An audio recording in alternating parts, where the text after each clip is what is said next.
Hi everyone, I'm Isabel Burgos, and today I'm going to be talking to you about Colorism in Abeng. That's a novel by Michelle Cliff. So, first, what is colorism? According to the webpage of Oxford Languages, colorism is discrimination of individuals because of a darker skin tone. This discrimination is done by members of the same ethnic or racial group as the individual. It is not the same as racism because racism is the antagonism towards members of a marginalized group. Racism implies systematic oppression against a race or ethnic group. So, this means that racism may cause internalized racism, which leads to colorism. Remember that colorism occurs between individuals of the same ethnic or racial group. If you're like me, you might be asking yourself, how can someone discriminate against themselves or their own ethnic group? I have chosen these two quotes that you can see to put into context the setting of the novel.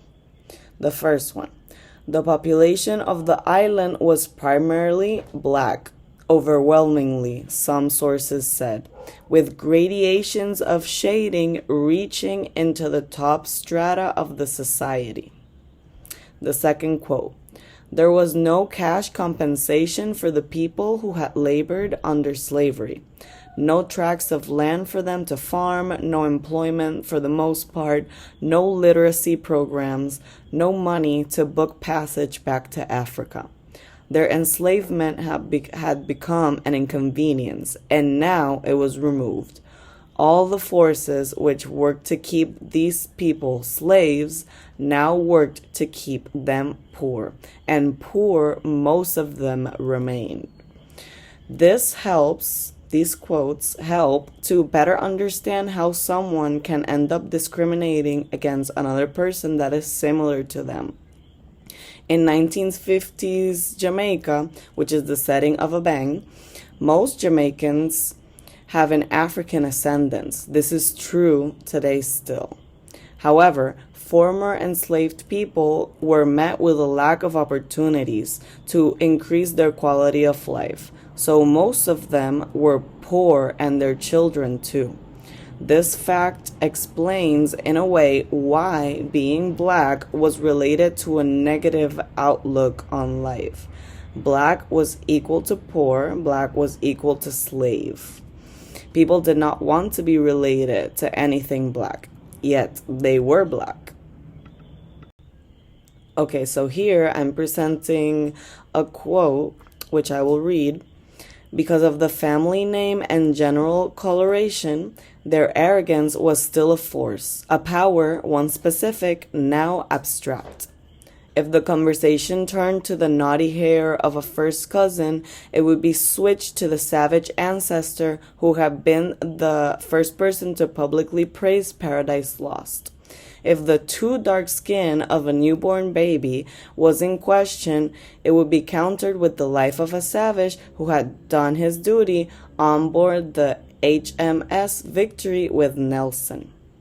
Okay, so since the savages were racially mixed and were descendants of a white patriarchal figure, they maintained an air of arrogance. However, they were no longer powerful. They didn't have much property or businesses. They weren't plantation owners anymore. Their arrogance came from their proximity to whiteness, and they made an effort to separate themselves from anything black, as we can see in this quote. This next quote reads, if someone spoke about a cousin so-and-so being mistaken for colored, someone else would bring out the snuff box carved from the Rock of Gibraltar, given to a titled savage. In this way, the savages were hard put to explain the changes in the complexions. They were emphatic in their statement that James Edward Constable Savage, the puny justice, I believe that's how that word is pronounced, an advisor to the crown, had been one of the only Jamaican landowners never to impregnate a female slave or servant. To cope in their minds with the absence of his wife and his resulting needs, the savages talked of a dark Guatemalan mistress. They wanted to forget about Africa. So this quote is significant to me because of the phrase mistaken for colored, and the fact that the descendants of James Savage, the slave owner, believed that he did not impregnate any of his slaves. The cognitive dissonance in this quote further helps the reader understand the thought processes that led to internalized racism and colorism. Firstly, the relatives of the savages were not mistaken for colored, they were colored, or more correctly said, they were black. Yet they wanted to distance themselves from the blackness, as the quote mentions later. Secondly, the tradition of passing down the myth that James Savage did not impregnate any of his slaves has no logic, because it does not explain the color of his children's skin. The family uses the presence of Inez, which is the Guatemalan mistress, to justify the non-white children, but even Inez was not black. She was bronze, as we will see in another quote. In this slide, I am showing a couple of more quotes that help explain the situation, and they read, Inez, the woman the justice had taken to be his mistress, was bronze. So she wasn't necessarily black, or they would have said black, or dark, etc. So this, exactly the use of the word bronze here, is a good example of the emphasis of naming the different skin tones. You're not that black, you're less black, etc. And that practice is part of colorism. Next quote. England was their mother country. Everyone there was white, her teachers told her. Her father told her, Claire, that she was white, but she knew her mother was not. She was of both dark and light, pale and deeply colored. These quotes help explain how the children were taught to identify with the colonizer. Africa was not their motherland, Europe was. Yet this did not make sense in their reality. And this tool of teaching the children to identify with the colonizer is also pushing the agenda of that black is bad, because you see the colonizer living such a great life and you want to be like the colonizer, you want to be like the white person, and you see the black person being a servant, being poor. So that helps to looking towards England, like, wow, England is such a big country, metropolis. So people in Jamaica would want to identify with the English. That's all part of colorism. Okay, next quote. The justice was fearful of the mixing which was sure to follow freedom, in which the white seed would be diluted and the race impoverished. To have a nation of black freedmen, the justice thought, would be like wearing a garment dipped in the germs of the plague. Yet there were children on the plantation who were of the judge, his offspring. But these were not his heirs, they were his property.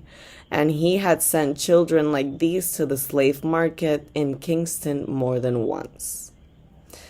Okay, so in this quote, we can see the extremes of white supremacy in an African slave economy.